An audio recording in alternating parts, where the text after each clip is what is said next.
Hola, buenos días. Pues comenzamos este nuevo seminario, el ciclo de seminarios del IRIFI, que nos va a dar Irene Carretero del Barrio, que es especialista en anatomía patológica aquí en el Servicio de Anatomía del Hospital, de nuestro hospital, y que está dedicada fundamentalmente a diagnóstico de patología ginecológica y mamaria. Realizó una estancia en el Reino Unido en la que aprendió, se centró en patología digital y bueno, pues nos va a hablar fundamentalmente de este tema que tiene un título muy sugerente. Bueno, de hecho, le dieron un PADI, uno de de los contratos PADI, y forma parte del grupo que lidera el doctor José Palacios en el área 3 de cáncer del ICI, del grupo de patología molecular del cáncer. Bueno, pues eso, que tiene un título muy sugerente, tu charla, y estamos todos pues, aquí esperando. Muchas gracias, Irene, por participar en el ciclo de seminarios cuando quieras. Pues como soy Irene Carretero, patóloga de este hospital, y no sé si aquí a todos sabéis qué hacemos los patólogos o no. Como patólogos somos médicos y nuestra función principal es básicamente poner nombre a las cosas. Por ejemplo, haz clic en la presentación. Nosotros vemos imágenes, las interpretamos y damos diagnóstico a los pacientes. En este caso, esto que veis aquí es un ovario normal. Esto de aquí también es un ovario, pero es un ovario que tiene un cáncer. Pero yo en el informe que doy al oncólogo no puedo poner cáncer, punto, y ya está. Tengo que darle más datos, tengo que informarle qué tipo de cáncer es, qué alteraciones tiene para que pueda tratar bien al paciente. Entonces, en este caso, pues hacemos técnicas así de primeras. Esto que veis aquí es un gran aumento de la imagen que se puede enseñar. Lo del centro estroma y a los lados tenemos las células malignas epiteliales. Aquí vemos inmunistoquímica de beta-catenina, que lo normal es que en el epitelio nos marque la membranita. Y aquí, como veis, hay células que tienen el núcleo positivo, el citoplasma, y esto nos indica que la beta-catenina está alterada. Aquí tenéis el detector de testosterona, que es positivo en las células tumorales, y aquí PETEN, que lo normal es que haya marroncito que se exprese, y vemos cómo se pierde en las células tumorales. Entonces, el informe de este caso sería algo tipo así: un adenocarcinoma, endometrioide de ovario, grado 1, un patrón mutado de beta-catenina, progesterona positivo, pérdida de PETEN y otras inmunistoquímicas que nos ha enseñado. Y también hacemos estudios moleculares. Con todo esto, pues el oncólogo ya sabe cómo tratar al paciente. Este caso que veis aquí es un endometrio normal. Un endometrio secreto. Si veis que las glandulitas, un poquito de imaginación, van como haciendo zetas porque están en recortes, tipo de endometrio secreto. Y esto de aquí es otro endometrio, pero es un endometrio que tiene un cáncer, ves que es muy distinto. Tenemos muchas glándulas, todas muy juntitas, no hay casi estromas, solo están vasitos por aquí. De nuevo, en este caso, pues tenemos que realizar técnicas complementarias para decir qué alteraciones tienen. Aquí de nuevo beta-catenina, vemos algunas células mutadas como antes. En este caso estáis viendo aquí que se pierde arizumab, que lo normal es que sean los núcleos positivos, como estos aquí marroncitos, igual que en el PT. Y aquí tenéis el detector de estrógenos también positivo. Entonces el informe nos quedaría pues algo así: endometrioide de endometrio, grado 2, con patrón mutado de beta-catenina, pérdida de expresión de arizumab, expresión positiva de estrógenos, otra cosa que no os he enseñado, y tampoco mutación en polen. Entonces, nosotros los patólogos lo que hacemos es coger la información que vemos en las imágenes, la información clínica, las técnicas complementarias, la química molecular, y todo esto lo integramos y hacemos un diagnóstico para que el paciente se pueda manejar bien. Así como introducción de anatomía patológica para que no lo tuviera muy claro. Hasta hace poco veíamos las imágenes en el microscopio, teníamos estos cristales, en el microscopio los mirábamos, los diagnosticábamos. Desde hace unos poquitos años tenemos la opción de digitalizar estos cristales y hacer los diagnósticos en el ordenador. Esto nos permite diagnosticar en el ordenador, que es bastante más cómodo, y además, como tenemos las imágenes, podemos analizarlas, podemos aplicar técnicas de inteligencia artificial. Y ahora voy a explicar un poquito cómo funciona la inteligencia artificial aplicada a imágenes de manera muy sencillita. Estos que os enseño aquí pues, son números escritos a mano por distintas personas. Es una base de datos que se llama MNIST, que se usa para enseñar a un ordenador a identificar números. Entonces, si cogemos todos los números 3 y los ponemos uno encima de otro, tendríamos como el 3 ideal. Como lo mismo con los 7, el 7 ideal. Si le damos al ordenador un número 3, pues él compara con sus ideales y sabe decirnos que este es un número 3. En imágenes se utilizan mucho para la inteligencia artificial las redes convolucionales neuronales. Lo que hacen es coger la imagen, la hacen cuadraditos pequeños. Una red neuronal convolucional. Y estos cuadraditos pequeños los pasan por distintas capas. Y al final nos dicen pues, lo que hemos enseñado al ordenador a hacer. Las primeras capas reconocen cosas simples, por ejemplo, bordes. Las capas intermedias reconocen cosas más complejas, como texturas, por ejemplo. Y en las últimas capas, pues ya saben hacer lo que le hemos enseñado a hacer. En este caso, decirnos si esto es una mitosis o no es una mitosis. Esto puede que suene muy complejo y abstracto, así que os voy a enseñar un ejemplo de una de estas capas iniciales simples que nos pueden ayudar a identificar un borde. Y en este caso vamos a trabajar con nuestro número 3. El ordenador no ve el número 3 como nosotros, él lo que tiene son números y es con lo que trabaja. Entonces el número 3 tenemos en blanco los ceros y en negro, el color negro lo ve como el número 254. Entonces, si cogemos este filtro, esta capa inicial, por así llamarlo, y lo aplicamos al cuadrado rosita, multiplicamos el 0 por el -1, el 0 por el 0, el 0 por el 1, y sumamos todo, esto por esto nos va a dar que ese cuadrado es un 0. Si cogemos este filtro, lo multiplicamos por un borde superior, el 0 por el -1, el 0 por el 0, estos números muy positivos por los 1, si los sumamos, nos va a dar un número muy positivo de borde superior. Y si lo multiplicamos por este cuadradito azul, que son 254 por -1, por -1, 35 por ceros, ceros por unos, y lo sumamos, nos va a dar un número muy negativo. Entonces el ordenador acabará con esta representación de un borde horizontal, con números muy positivos arriba, números muy negativos abajo, y lo que no es borde horizontal como ceros, así como que ya aprende a identificar que aquí está trabajando con un borde. ¿Y qué pasa si al ordenador le damos para que aprenda a identificar los números? Este ejemplo. Todos los números de color negro menos los treses de color rojo.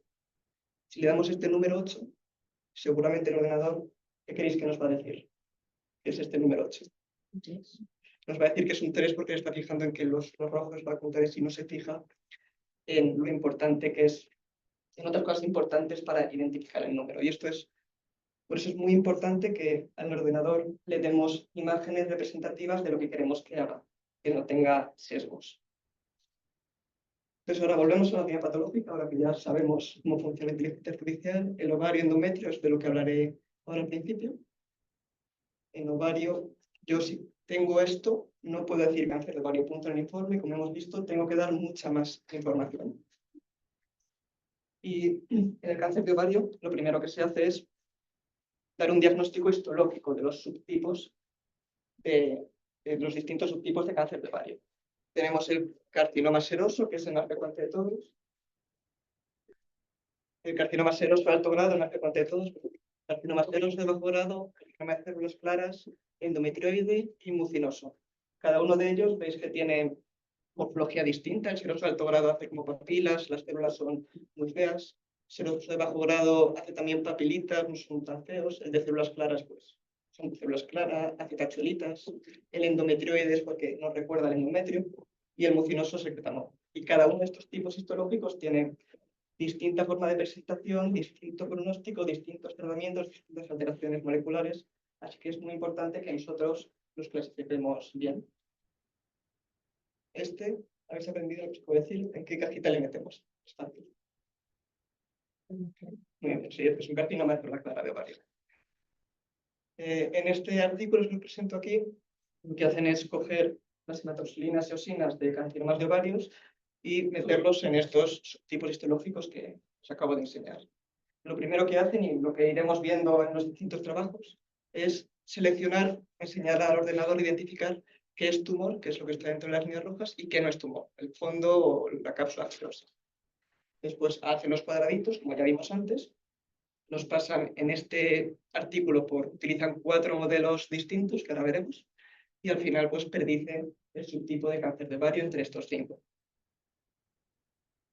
Aquí tenéis un ejemplo de un caso de cómo lo clasifica el ordenador. Veis los cuadraditos de distintos colores. Aquí clasifica un cuadradito incorrectamente como mucinoso, aquí incorrectamente como seroso de alto grado, esto es todo estroma, de hecho, no tiene cáncer. Y aquí en naranjito una clasificación correcta de endometrioide. Como veis, en general, este caso lo ha clasificado naranja como endometrioide bien clasificado.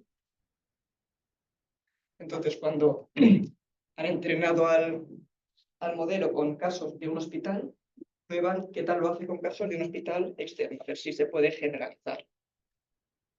Y en los casos del hospital con el que lo han entrenado, el modelo que mejor lo hace es este, con un 85% de precisión.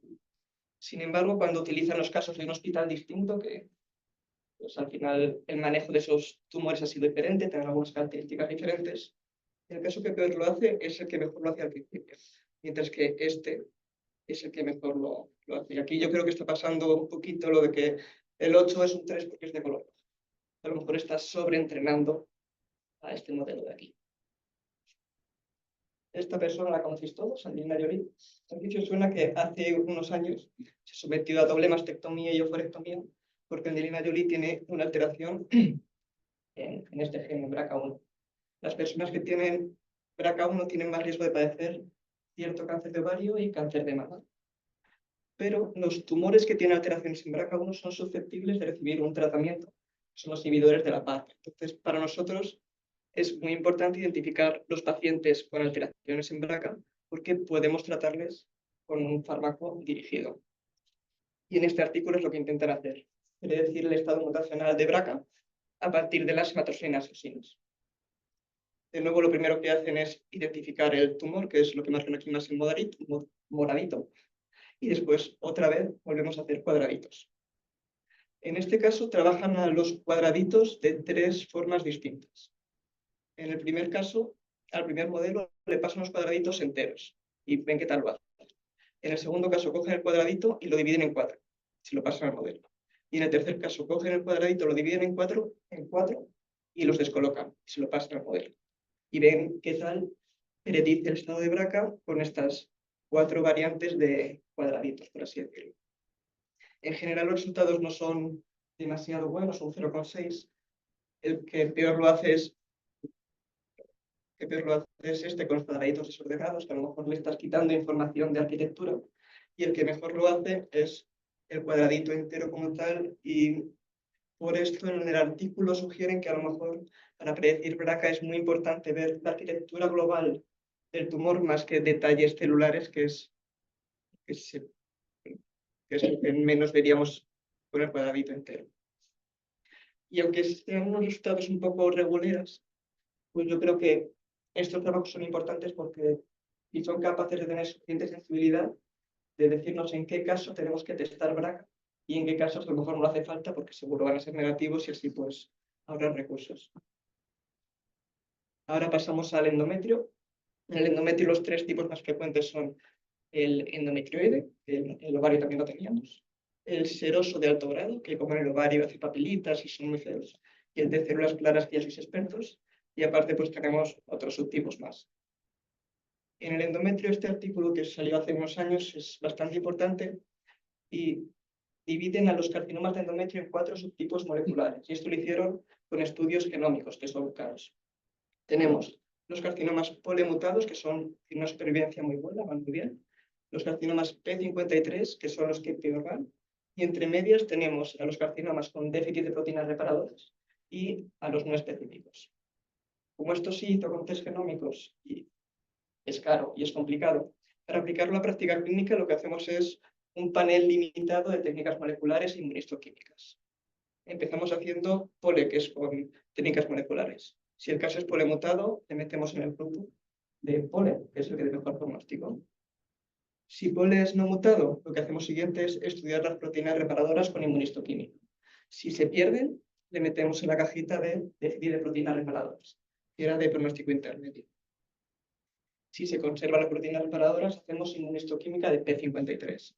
Si vemos que algunas células se tiñen y otras no, o intensidades distintas, es que el P53 es no mutado y lo metemos al caso en la cajita de carcinoma del subtipo molecular no específico. Si P53 está mutado, que tiñe muy fuerte todas las células, es un P53 mutado, que son los que veo arriba. Y esta clasificación molecular tiene su traducción a nivel de histología. En el endometrio, los carcinomas más frecuentes son los endometrioides, que es los que los podemos encontrar en cualquier subtipo. En los polimutados son carcinomas endometrioides que a mí histológicamente me parecen raros y no tengo muy claro en qué subtipo histológico meter. Los carcinomas con déficit de proteínas reparadoras son también más frecuentes endometrioides con muchos linfocitos intratumorales, y también tenemos los desdiferenciados y diferenciados. El subtipo en específico, endometrioides normales, los más frecuentes de todos, y también células claro. Y los P53 mutados son carcinomas de alto grado. Los endometrioides de alto grado, sobre todo los serosos de alto grado entran aquí, y los carcinosarcomas también. En este trabajo, lo que hacen es trabajar con carcinomas endometrioides y serosos de alto grado, y hacen muchas cosas. Lo primero, distinguir cuáles son endometrioides, cuáles son serosos. También distinguen qué casos son no específicos, qué casos no son no específicos, qué casos son P53, qué casos no lo son en pole, proteínas reparadoras, igual. Y también intentan predecir el estado mutacional de distintas mutaciones. Lo que hacen de nuevo, coger las imágenes, seleccionar el tumor, hacer cuadraditos y pasarlos por distintos modelos para sacar las métricas. Y esto es, pues, la figura que nos dan de todo lo que intentan predecir, que ahora nos centraremos en unas que yo creo que son más importantes. Lo primero, distinguir seroso de endometrioide, que lo hace relativamente bien. Los serosos, como hemos dicho, hacen papilas, son muy feos. Endometrioides nos recuerdan al endometrio, hacen como glandulitas y son, en general, no tan feos. Después, predecir el estado mutacional de déficit de proteínas reparadoras. Si recordáis, los carcinomas endometrioides son los más frecuentes en déficit de proteínas reparadoras. Entonces, el modelo dice que no tienen déficit de proteínas reparadoras los serosos, y sí tienen déficit de proteínas reparadoras los ejemplos de endometrioide. Y acierto, porque eso es, biológicamente es así. Los P53 mutados eran los serosos, y que nos está diciendo que es P53 mutado, los serosos. Y P53 mutados, los endometrioides. Pero claro, eso es algo, pues, también un poco de perogrullo, así que lo que hacen a continuación es predecir P53 solo en los casos endometrioides. Y el modelo nos dice que son P53 mutados los endometrioides de alto grado. Son P53 no mutados los endometrioides de bajo grado, que esto es algo que también tiene sentido. Siguiendo con P53, el artículo lo terminamos ya.